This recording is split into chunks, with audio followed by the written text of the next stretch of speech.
Chief justice of Pakistan Umar Ata Bandial को सिर्फ अब 4 दिन रह गए, आप कैसे देखते हैं उनकी तारीख जो है उनको माफ नहीं करेगी इन जराइम से। आखिर वजह क्या है?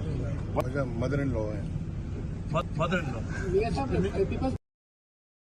Chief justice of Pakistan Umar Ata Bandial को सिर्फ अब 4 दिन रह गए, आप कैसे देखते हैं उनकी लेगेसी को, स्पेशली जो उन्होंने मुख्तलिफ किस्म के फैसले दिए और रिसेंट जो ख्याल है उनकी कोई लेगेसी नहीं है।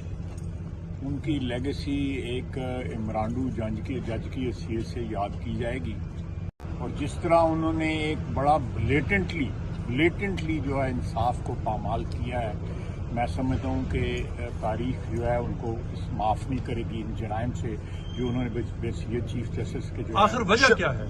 वजह देखें जी, वो अब थोड़ा सा पर्सनल बात हो जाती है, मैं अवॉइड करूँगा, लेकिन बाद का लोगों को मजबूरियाँ होती हैं, उस मजबूरियों में बाद लोग जो है उस प्रेशर में कम कर जाते हैं, कुछ जो है